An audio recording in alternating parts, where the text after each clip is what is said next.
ጤና ይስጥልኝ ውድ ተመልካቾቻችን ከኢሳት ነጻ የህዝብ ሚዲያ ለሰዓቱ የተዘጋጁ ዜናዎች ይዘን ቀርበናል። ከዜናዎቹ ጋር ሰላማዊት ሙልጌታ አብራችሁ ቆይታ አደርጋለሁ። ወደ ቀዳሚው ዜና ተሻገርን። የህዝብ ተወካዮች ምክር ቤት ሁለተኛ የብድር ስምምነቶችን አጸደቀ። ምክር ቤቱ ባካሄደው 33ኛ መደበኛ ስብሰባው ሁለት የብድር ስምምነቶችን አጽድቋል።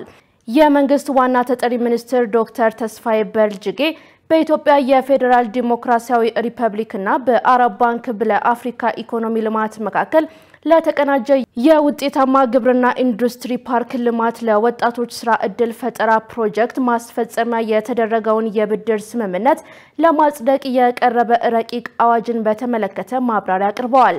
በማብራሪያቸው ብድር ስምምነቱ በግብርና ኢንዱስትሪ ፓርኮችን ለማስፋፋት የባለሙያዎችን አቅም ለመገንባት የመስኖ አውታሮችና የግብርና ምርታማነትን ለማሳደግ እንዲሁም ወጣቶች በግብርና ኢንዱስትሪ ዘርፍ ተሳታፊ እንዲሆኑ የሚያስችል ስምምነት መሆኑን ጠቅሰዋል።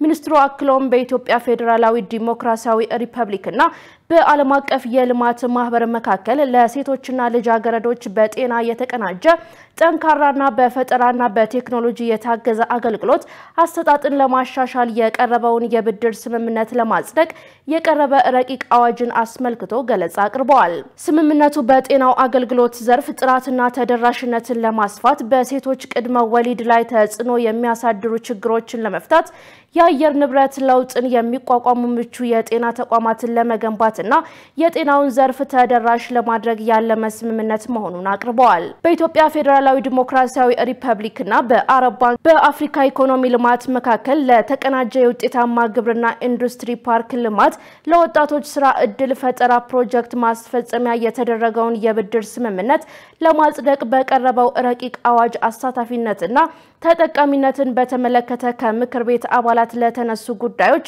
የገንዘብ ሚኒስቴር ዴታ ዶክተር ኢዮብ ተካልኝ ምላሽ አቅርበዋል። ፕሮጀክቱ ግብርና ላይ ያተኮረ የኢንዱስትሪ ፓርኮችን ለማልማት ትልቅ ፋይዳ እንዳለው አብራርተው የተገኘውን የልማት ሀብት በአግባቡ አሳታፊነቱና ተጠቃሚነቱ ተጠብቆ ስራ ላይ እንዲውል ክትትልና ቁጥጥር ይደረግበታል ብለዋል። ምክር ቤቱ በተጨማሪም የደረቅ ቆሻሻ አያያዝና አወጋገድ ረቂቅ አዋጅን መርምሮ በሙሉ ድምጽ አጽድቋል። የሰብአዊ መብት ኮሚሽን በታራሚዎች ሰብአዊ መብት አከባበር ዙሪያ በጥብቅ ለመስራት መዘጋጀቱን አስታወቀ። የሰብአዊ መብት ኮሚሽን ኮሚሽነር አቶ ብርሃኑ አዴሎ ለኢፕድ እንደገለጹት ኮሚሽኑ በማረሚያ ቤቶች ላይ የሰብአዊ መብት አከባበርና አጠባበቅ የኑሮ ሁኔታ እንዲሁም ከቀለብ ጋር በተያያዘ በክትትል መመሪያ ዳይሬክተሬት በኩል በየጊዜው ክትትል ያደርጋል ብለዋል።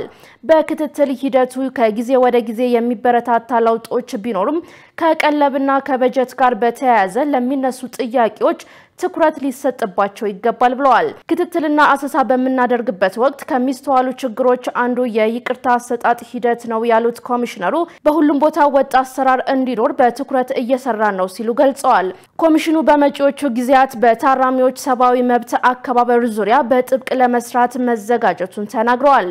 ኮሚሽነሩ አክሎም የኢትዮጵያ ሰብአዊ መብት ኮሚሽን ከተቋቋመበት ጊዜ ጀምሮ ከማረሚያ ቤቶች ጋር በጥሩ ቅንጅት እየሰራ ይገኛል። በቀጣይም ከታራሚዎች ለሰብአዊ መብት አከባበር ዙሪያ በጥብቅ ይሰራል። በማረሚያ ቤቶች ላይ ለሚነሱ የበጀት ጥያቄዎች መንግስት ትኩረት ሰጥቶ እንዲሰራ ኮሚሽኑ ጥሪ አቅርበዋል።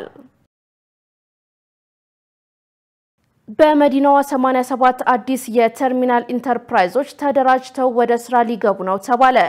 በአዲስ አበባ ከተማ በታክሲ ተራ ማስከበሪያ አገልግሎት አሰጣጥና አሰራር ላይ ያለውን ችግር ለመፍታት ስልጠና የወሰዱ 996 አባላት ያሏቸው 87 አዲስ የተርሚናል ኢንተርፕራይዞችን የማስመረቅና ስራ የማስጀመር ፕሮግራም ተካሂዷል።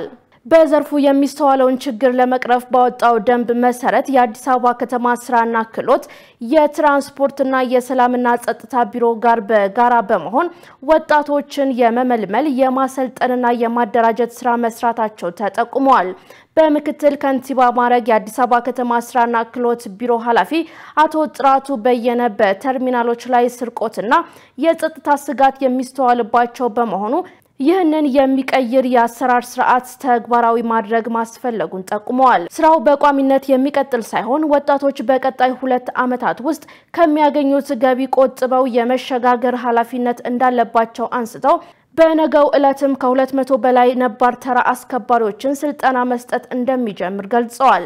የአዲስ አበባ ከተማ የትራንስፖርት ቢሮ ኃላፊ ያብባል አዲስ እንደገለጹት የትራንስፖርት አሰጣጡን የተሻለ ለማድረግና ዘርፉ የሚፈጥረውን የስራ ዕድል በመጠቀም የተርሚናል አገልግሎት አሰጣጥና ቁጥጥር መመሪያ ተዘጋጅቷል። በደንቡ መሰረት ተርሚናል የመለየትና ባለሙያዎችን የማሰልጠን የማደራጀት የደንብ ልብስ የማዘጋጀትና ውል የመግባት ተግባር መከናወኑን ገልጸው ነባሮቹን ከተርሚናሉ የማስለቀቅ ስራ መሰራቱን ጠቁመዋል። የአዲስ አበባ ከተማ ሰላምና ጸጥታ ቢሮና የአደራጅ ግብረ ኃይል ኃላፊ ሊዲያ ግርማ ኢንተርፕራይዞቹ በዘርፉ ላይ የሚስተዋሉ የስነ ምግባርና የአሰራር ግድፈቶችን ፍጹም በመቅረፍ ዝግጁ መሆን አለባቸው ብለዋል። ቀደም የነበሩ ነባር ኢንተርፕራይዞችም ስልጠና ተሰጥቷቸው በፈለጉት የስራ መስክ እንደሚሰማሩ የተገለጸ ሲሆን ዛሬ ተመርቀው ወደ ስራ የሚገቡ ኢንተርፕራይዞችም በገቡት ውል መሰረት በተሰጣቸው የጊዜ ገደብ የመሸጋገር ግዴታ እንዳለባቸው ተጠቁሟል። የክፍያ ስርዓት በዲጂታል እንደሚሆን የተገለጸ ሲሆን 20 በመቶ ለመንግስት ገቢ፣ 30 በመቶ ተቀማጭና 50 በመቶ ደግሞ ተንቀሳቃሽ ወጪ መሆኑን ኢፕድ ዘግቧል። በኦሮሚያና ሐረሪ ክልሎች ከ202,000 በላይ ተማሪዎች ለ12ኛ ክፍል ሀገር አቀፍ ፈተና ተዘጋጅተዋል ተባለ። በኦሮሚያና ሐረሪ ክልሎች ከ202,200 በላይ ተማሪዎች ለ12ኛ ክፍል ሀገር አቀፍ ፈተና ተዘጋጅተዋል ተብሏል። በኦሮሚያ ክልል ከ200,000 በላይ ተማሪዎች በወረቀትና በበይነ መረብ ለማስፈተን ዝግጅት እየተደረገ መሆኑን የክልሉ ትምህርት ቢሮ አማካሪ ኤፍሬም ተሰማ ገልጸዋል። በተመሳሳይ በሐረሪ ክልል ከ2,200 በላይ ተማሪዎች ለፈተና መዘጋጀታቸውን የገለጹት የክልሉ ትምህርት ቢሮ ኃላፊ ጌቱ ለቶ ናቸው። በኦሮሚያ ክልል ከ28,000 በላይ ተማሪዎች እንዲሁም በሐረሪ ክልል ከ1,900 በላይ ተማሪዎች በበይነ መረብ ለመፈተን ዝግጁ መሆናቸውን ተገልጿል። የተሻለ ውጤት ለማስመዝገብ ለተማሪዎች የማጠናከሪያ ትምህርት እየሰጠ መሆኑን ተጠቅሷል። በጋምቤላ ክልል 332 ባለሀብቶች የኢንቨስትመንት ፈቃድ ወስደው ስራ መጀመራቸው ተገለጸ። በጋምቤላ ክልል 2 ቢሊዮን ብር ካፒታል ያስመዘገቡ 332 ባለሀብቶች የኢንቨስትመንት ፈቃድ ወስደው ስራ ጀምረዋል ተብሏል። የክልሉ ኢንቨስትመንት ኮሚሽን ዶክተር ሎኡ አቦኬ በጋምቤላ ክልል በተያዘው በጀት ዓመት ከ500 በላይ ባለሀብቶች የኢንቨስትመንት ፈቃድ መውሰዳቸውን ገልጸዋል። የኢንቨስትመንት ፈቃድ ከወሰዱት ባለሀብቶች መካከል 332 ብቻ ስራ መጀመራቸውን ኮሚሽኑ ለፋና ሚዲያ ኮርፖሬሽን ተናግረዋል። ፈቃድ ወስደው ወደ ስራ ባልገቡ ባለሀብቶች ላይ እርምጃ እንደሚወሰድም ገልጸዋል። ውድ ተመልካቾቻችን ከኢሳት ነጻ የህዝብ ሚዲያ ወደ እናንተ የሚተላለፈው የሰዓቱ ዜና አሁንም እንደቀጠለ ነው። አሁን ደግሞ ወደ ውጭ ዜናዎች ተሻገርን። በናይጄሪያ በደረሰው የጎርፍ አደጋ ከ700 በላይ ሰዎች ህይወታቸው ማለፉ ተገለጸ። በናይጄሪያ ሞኩዋ ከተማ ባለፈው ሐሙስ በደረሰው የጎርፍ አደጋ የሞቱት ሰዎች ቁጥር ከ200 በላይ መድረሱን ባለስልጣናት ገልጸዋል።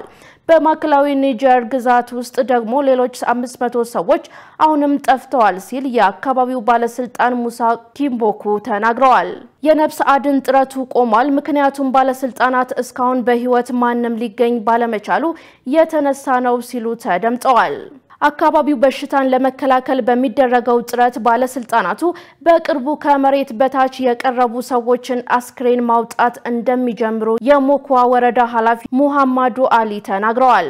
የብሔራዊ አደጋ ጊዜ አስተዳደር ኤጀንሲ ለተጎዱ ወገኖች የእርዳታ ፓኬጆችን የማቅረብ ሂደት መጀመሩን መግለጹን ቢቢሲ ዘግቧል። ሩሲያና ዩክሬን ተጨማሪ እስረኞችን ለመለዋወጥ መስማማታቸው ተገለጸ። በሩሲያና ዩክሬን መካከል በኢስታንቡል በተካሄደው ሁለተኛ ዙር ቀጥተኛ የሰላም ድርድር ተጨማሪ የጦር እስረኞችን ለመለዋወጥ በመስማማት ተጠናቋል።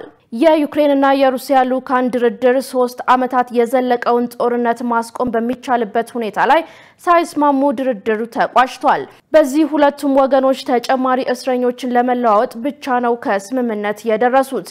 የዩክሬን ተደራዳሪዎች ሩሲያ በድጋሚ ያለ ቅድመ ሁኔታ የተኩስ አቁም ውድቅ ማድረጓን ተናግረዋል። በቱርክ ኢስታንቡል በተካሄደውና ከአንድ ሰዓት በላይ በፈጀው ውይይት ከሁለት ወገኖች የታመሙትና በከባድ የቆሰሉ የጦር እስረኞች እንዲሁም ከ25 ዓመት በታች የሆኑትን እስረኞች ለመለዋወጥ ተስማምተዋል። የዩክሬን ፕሬዝዳንት ቭላድሚር ዘለንስኪ ሁለቱ ወገኖች እያንዳንዳቸው 1000 የጦር እስረኞችን ለመለዋወጥ ከስምምነት መደረሱን ተናግረዋል። የቱርክ ፕሬዝዳንት ሬሴፕ ጣይብ ኤርዶጋን በበኩላቸው መንግስታቸው በቭላድሚር ዘለንስኪና በቭላድሚር ፑቲን ለማቅረብ እንደሚሰሩ አስታውቀዋል። የኔ ፍላጎት ፑቲንና ዘለንስኪ በኢስታንቡል ወይም በአንካራ አንድ ላይ ማምጣት ነው ሲሉም ተናግረዋል። ዘገባው የዘ ጋርዲያን ነው። ውድ ተመልካቾቻችን ከኢሳት ነጻ የህዝብ ሚዲያ ወደ እናንተ ሲተላለፍ የነበረው የሰዓቱ ዜና ተጠናቋል። ከዜናዎቹ ጋር ሰላማዊት ሙሉጌታ አብሬያችሁ ቆይታ አድርጋለሁ። ከኢሳት ጋር መልካም ጊዜ